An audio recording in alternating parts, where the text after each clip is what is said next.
India's most wanted. India fights back. नमस्कार, India's most wanted में मैं मनोज रघुवंशी आप सभी जांबाज क्राइम फाइटर्स का स्वागत करता हूं। इंडियाज मोस्ट वांटेड की टीम का हर सदस्य आपको यह वचन देता है कि चाहे हमें किसी भी खतरे का सामना करना पड़े, अपराध के खिलाफ आपकी और हमारी ये जंग जारी रहेगी पूरे जोश, पूरी दिलेरी और पूरी ईमानदारी के साथ। साथ दीजिए, अब लड़ाई का दूसरा दौर है। मीरा पानी दे, फटाफट, प्यास लगी है बहुत जोर से। कुछ खाने को है क्या? जल्दी से, बहुत भूख लगी है। घर में फूटी कौड़ी तो है नहीं, खाने को कहाँ से होगा? तू तो कह रही थी कोई मोटा सा शिकार देख, एक लंबा सा हाथ मार के कुछ दिन चैन से बैठकर खाएंगे। तो नौकरी के पेड़ पे टंगी है, हाथ बढ़ाऊंगी और चट से तोड़ लूंगी। ठीक है, लेकिन तू फिर भी कोशिश तो कर। तो तू क्या समझता है मैं हाथ पे हाथ रखे बैठी रहती हूँ? अरे दिन भर खाद छानती हूँ खाद। अरे चल ठीक है, गुस्सा काहे होती है? गुस्सा मत करना, देख जरा ठंडे दिमाग से सोच। अच्छा ये बता, मित्तल के घर गई थी क्या? नहीं, मैं नहीं गई वहाँ पे। क्यों नहीं गई? तो तुझसे कहा नहीं था मित्तल के यहाँ चली जा काम मांगने के लिए? और तेरे से वो भी नहीं हुआ है? देख देख, रो पीट कर, गिड़गिड़ा कर, उनको अपनी परेशानी बताकर, जैसे भी हो उनको काम करवाने के लिए राजी कर ले बस। और वो फिर भी ना माने तब कहाँ गिरूं? तेरे साथ ये सबसे बड़ी समस्या है। तूने पहले से ही मना करना शुरू कर दिया कि वो तुझे काम नहीं देंगे। अरे क्यों नहीं देंगे? है जब तू उनके सामने रोएगी, पीटेगी, अपनी परेशानी बताएगी, गिड़गिड़ाएगी, है तो मित्तल ना सही, कम से कम मित्तल की पत्नी का तो दिल पसीजेगा ही। और देख, बस एक बार तू उनके घर में घुसने का रास्ता साफ करा दे, फिर देख तू मेरा कमाल। अब फिर तुझे कुछ भी करने की जरूरत ना है। हाँ सुमन, सोच, अरे ढेरों पैसे होंगे हम लोगों के पास, ढेरों पैसे। और फिर तुझे नौकरी करने की भी जरूरत ना पड़ेगी। हाँ, अरे फिर तो तू खुद ही नौकरानी रख लेगी। अरे मालकिन बन जाएगी, मालकिन।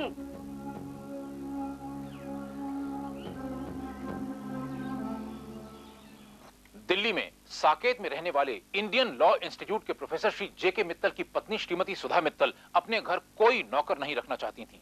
श्रीमती सुधा मित्तल के बार बार मना करने के बावजूद मुल्जिमा सुमन ने अपनी गरीबी का रोना रो रो कर उनके घर आना जाना शुरू कर दिया और धीरे धीरे अपनी बेटी मीना को उनके घर काम पर रखवा दिया। श्रीमती सुधा मित्तल को अंदाजा तक नहीं था कि उनके खिलाफ कितनी खतरनाक साजिश रची जा रही है। अरे भाई, मैंने कहा ना, फिलहाल मेरे पास तुम्हारे लिए कोई काम नहीं। माँ जी, ऐसा मत कहिए माँ जी, आप भी तो एक माँ है। मेरे छोटे छोटे बच्चे हैं, मेरे आदमी को टीबी हो गई है, मैं उसका इलाज भी नहीं करवा पाती। तुम ऐसा करो, कुछ पैसे ले जाओ।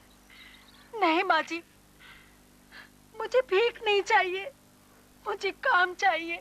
अब तुम ही बताओ, जब मेरे पास तुम्हारे लिए कोई काम नहीं तो मैं तुम्हारी क्या मदद करूं?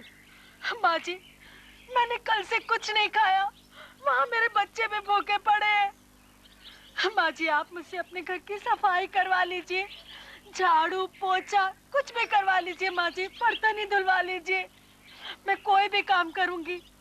आप मुझे जो मर्जी दे दीजिएगा, मैं कुछ नहीं कहूंगी माँ जी। इसके बाद मुल्जिमा सुमन अक्सर श्रीमती सुधा मित्तल के पास आकर अपनी गरीबी का राग अलापती और कुछ पैसे लेकर चली जाती। मुल्जिमा सुमन ने ये सोचकर कि एक ना एक दिन उसकी चाल जरूर कामयाब होगी, श्रीमती सुधा मित्तल के घर आना जाना बरकरार रखा। 18 अक्टूबर सन 2001 मुल्जिमा सुमन एक बार फिर श्रीमती सुधा मित्तल के घर पहुंची। ओ सुमन, तू आजा आजा। नमस्ते माँ जी। नमस्ते, कैसी है तू? बस माँ जी। तुम्हारे पति कैसे हैं? अब क्या बताऊं माँ जी, डॉक्टर कहते हैं कि जब तक इन्हें दवाई और अच्छा खाना देते रहेंगे तब तक ये ठीक रहेंगे, पर 2 वक्त की रोटी तो जुटा नहीं पाती। अब कहाँ से लाऊं इनके लिए अच्छा खाना? तू कहीं और काम क्यों नहीं देख लेती? कहाँ देख लूं? जैसा आप कहती हैं वैसा ही सब लोग कहते हैं। अब मेरे यहाँ भी तो इतना काम नहीं होता मैं तुझे रख सकूं। तू तो जानती है हमारे घर में हम 2 ही लोग हैं, मैं और मेरे पति, वो भी अक्सर बाहर रहते हैं, बची अकेली मैं। अब मुझे अकेली का काम ही कितना होता है, जो थोड़ा बहुत होता है मैं खुद ही कर लेती हूँ। अब उम्र मेरी ऐसी है कि थोड़ा बहुत चलूं फिरूंगी नहीं तो 4 पैसे लग जाऊंगी। पर माँ जी, फिर भी आपकी सेहत के लिए इतना काम तो ठीक नहीं है ना, आपको आराम भी तो करना चाहिए। अच्छा माँ जी, आप ऐसा कीजिए, मेरी बेटी को रख लीजिए, वो आपका छोटा मोटा काम कर दिया करेगी, आपके हाथ पांव दबाएगी, आपकी सेवा करेगी माँ जी। इसी बहाने हमारी भी कुछ मदद हो जाएगी। तो मानेगी नहीं? अच्छा ठीक है, अपनी बेटी को भेज देना। हाँ माँ जी। और सुन, उसे देना क्या होगा? माँ जी, आपको जो ठीक लगे आप दे देना। आपने उसे अपने घर में रख लिया, ये बहुत बड़ी बात है हमारे लिए। अच्छा, मैं चलती हूँ। ठीक है। मुल्जिमा सुमन अपनी बेटी मुल्जिमा मीना को नौकरी दिलवाकर दिल ही दिल में बहुत खुश थी कि आखिरकार वो अपनी चाल में कामयाब हो गई। मुल्जिम प्रभु और मुल्जिम राजू ने अपनी आगे की योजना को अंतिम रूप देना शुरू कर दिया। बस तू हम लोगों का कहना इसी तरह मानती रही ना, तो हम लोग बहुत जल्दी हाथ साफ कर लेंगे। लेकिन सचमुच में इस बार तूने कमाल कर दिखाया। ये सब तो बस ऊपर वाले की कृपा है। अच्छा ऐसा है कि देखो, नौकरी तो मिली है मीना को। हाँ। और ये अभी बहुत छोटी है, इससे घबरा भी सकती है और हम लोगों का काम बिगड़ भी सकता है। तू उसकी चिंता मत कर, वो सब तो मैं इंतजाम कर लूंगी। सबसे बड़ी परेशानी थी उस घर में घुसना, वो तो हो गया। और दूसरी परेशानी थी मित्तल साहब, सो आजकल घर पे है ही नहीं। अरे तो बस तो हो गया। इस बार मौका हमारे हाथ से निकलना नहीं चाहिए। 22 अक्टूबर सन 2001।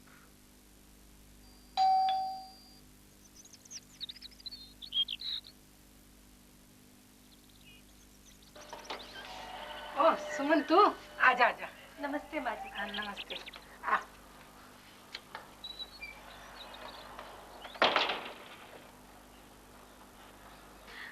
मैंने सोचा कि देखूं जरा क्या काम कर रही है।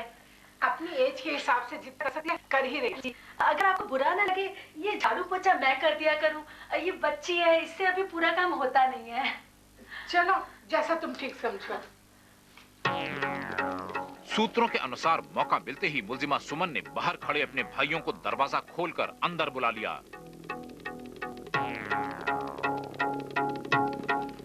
सुमन, बेडरूम किधर है? उधर। राजू, हाँ तू बुढ़िया को संभालना। हाँ ठीक है। कौन? अरे कौन हो तुम लोग? हैं? इस तरह घर में कैसे घुसे चले आ रहे हो? मैं अलमारी देखता हूँ, चाबी कहाँ है? वहाँ। सुमन, तुम भी मिली हुई हो इन लोगों के साथ? हम तो पहले से ही मिले हुए हैं। मैं अभी पुलिस को फोन पकड़ना है।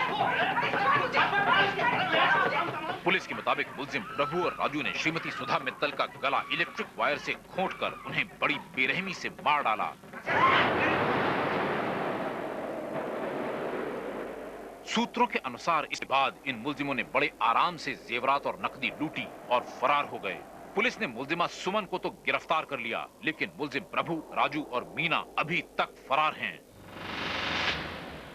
मगर हमारे आज के टारगेट्स हैं अर्चना शर्मा और मुबीन मुल्ला। अर्चना शर्मा एक कुख्यात अंतर्राष्ट्रीय मुल्जिमा है।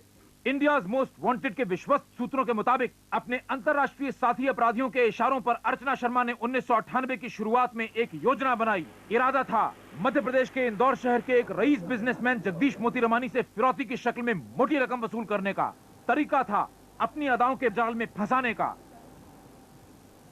जगदीश मोतीरामानी इंदौर के एक सफल तेल व्यापारी हैं। इंदौर शहर के इज्जतदार रईसों में इनकी गिनती है। इंदौर में रहते हुए इन्होंने और इनके भाइयों ने मिलकर अपने बिजनेस में पैसा भी कमाया है, नाम भी। पुलिस के मुताबिक अर्चना शर्मा नाम की ये महिला एक बेहद खतरनाक मुल्जिमा है। इंदौर में जगदीश मोतीरामानी के अपहरण से पहले अर्चना शर्मा पर मुंबई, दिल्ली और कलकत्ता में भी फिरौती के लिए अपहरण के मुकदमे दर्ज हैं। एक खूबसूरत और चालाक लड़की जिसका जिंदगी में केवल एक ही मकसद था, नाम, शोहरत और पैसा। रास्ता चाहे सही हो या गलत, ऐसी शातिर लड़की को अपराध की दुनिया में आते हुए देखकर एक बड़े अंतर्राष्ट्रीय अपराधी ने अर्चना शर्मा को मुंबई के बोरीवली इलाके में एक फ्लैट और कुछ कैश दिया। अपराध जगत की तरफ से एक निहायत ही छोटा सा मुआवजा, मगर चालबाज अर्चना शर्मा के लिए एक नई जिंदगी की घिनौनी शुरुआत। किस तरह अर्चना शर्मा ने जगदीश मोतीरामानी का अपहरण करवा के उसके परिवार से 30 लाख रुपए वसूले, अपहरण करवाने के लिए अपना जाल फैलाना शुरू किया। हाय विजय। How are you? Fine. Okay, this is Varun. Indore में अर्चना शर्मा ने एक फिल्म डिस्ट्रीब्यूटर विजय दत्ता से दोस्ती की और उसे भी इस योजना में शामिल कर लिया। अच्छा छोड़ो, ये बताओ कि वो जो जगदीश। कौन? जगदीश रमानी? हाँ, कैसे पार्टी है? शहर के सबसे नामी बिजनेसमैन है। इसने और इसके भाई ने बड़ी मेहनत करी है। अच्छा। मगर ये सब तुम क्यों पूछ रही हो? क्यों? जेलसी हो रही है क्या? नहीं नहीं, मैं तो इसलिए कह रहा हूँ कि मेरे से उम्र में वो बहुत बड़ा है। चल, come on। अर्चना शर्मा ने कोई कसर बाकी नहीं छोड़ी थी। जेलों में बैठे अर्चना शर्मा के अपराधी साथियों को इंदौर में हो रही इन मूवमेंट्स के बारे में मोबाइल फोन्स पर अर्चना शर्मा द्वारा सारी रिपोर्ट्स मिलती रहीं।